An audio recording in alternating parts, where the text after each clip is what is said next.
अगर बाढ़ ही खेत को खा जाए तो उस खेत का रखवाला कौन। दोस्तों नमस्कार, आज की नई कहानी में आपका स्वागत है। हालांकि पिछले कुछ दिनों से हमारी रोज की नई कहानी नहीं आ रही है, कुछ चुनाव के कारण व्यस्त थे तो कई और सारे भी काम थे। अब रेगुलर हम आपको इस कहानी के दौरान हर एक नया मुद्दा आपके सामने रखेंगे कि कैसे एक गरीब किसानों के हक के पैसे लोग खा रहे हैं, कैसे बड़े बड़े अधिकारी जिनको किसी विभाग की किसी जगह की रखवाली करने के लिए भेजते हैं लेकिन वो खुद ही उसको खा रहे हैं।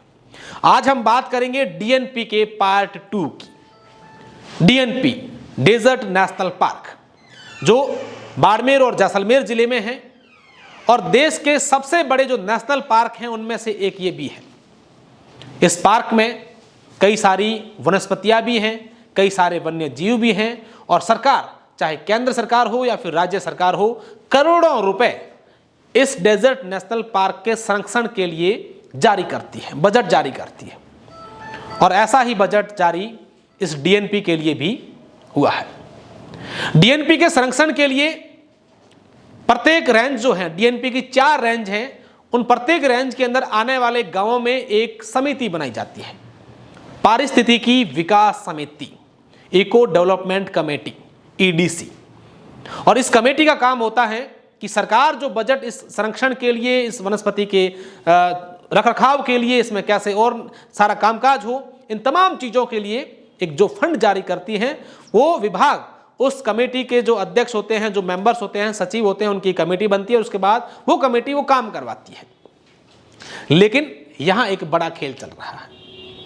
नींबा गांव जो है जैसलमेर जिले के सम रेंज का जो गांव है, उसके तथ्य हमारे पास आए हैं। वहां रेंजर लगे हुए हैं श्याम सुंदर विश्नोई और वहां कोई जो नींबा गांव की कमेटी है, वहां के सचिव और अध्यक्ष से जब इस बात को लेकर के पूछा गया तो उनका कहना है कि 3 सालों से ये कमेटी जो है वो अध्यक्ष वहां के बने हुए हैं। मामा और भांजा उस कमेटी के जो अध्यक्ष और सचिव हैं।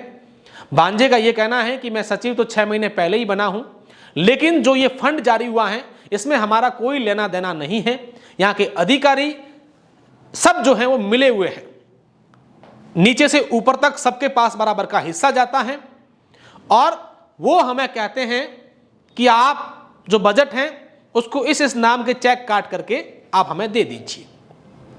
और ऐसी बात सामने आई है कि श्याम सुंदर विश्नोई जो हैं रेंजर्स, उन्होंने अपने ही रिश्तेदारों के नाम चेक कटवा दिए उस विकास पारिस्थितिकी विकास समिति के।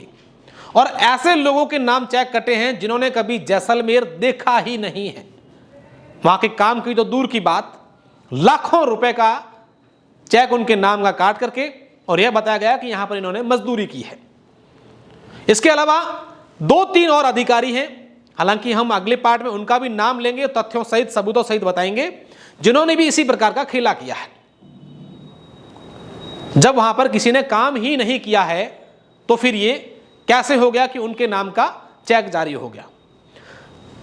पारिस्थितिकी विकास समिति ने किन किन को पिछले सालों में फंड जारी किया है, उनके अगर एक डाटा निकल जाए और फिर जिनको नाम का चेक गया है उनकी जो है हकीकत जानी जाए कि क्या वाकई में ये लोग मजदूरी करने जैसे लगते हैं, मजदूरी इन लोगों ने की होगी, और फिर जिनके खातों में पैसे डाले जाते हैं उनसे पैसे दूसरे खाते में ट्रांसफर आरटीजीएस करवा के उन अधिकारियों तक पैसे पहुंचते हैं। बहुत सारा खेला जो एक बड़ा हो गया।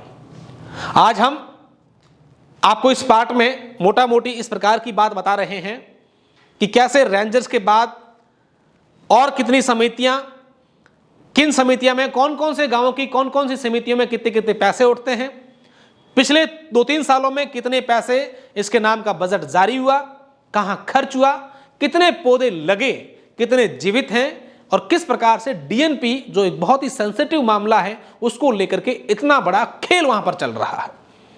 लोगों को लगता है कि डीएनपी जो डिपार्टमेंट है वो ठीक है, काम कर रहा है, ऐसे कर रहा है, वो क्या ही करता होगा, लेकिन वो कितना बड़ा घोटाला, मजदूरों के नाम तो कर ही रही है, भ्रष्टाचार और ठगी, साथ ही साथ डिपार्टमेंटली कितना बड़े राजस्व का नुकसान कर रहे हैं, कितना बड़ा घोटाला कर रहे हैं, ये देखने वाली बात होगी। और जिस डीएनपी को लेकर के सरकार इतनी गंभीर है, उस डीएनपी में इतने बड़े घोटाले उड़ रहे हैं, तो फिर उस डीएनपी का रखवाला कौन?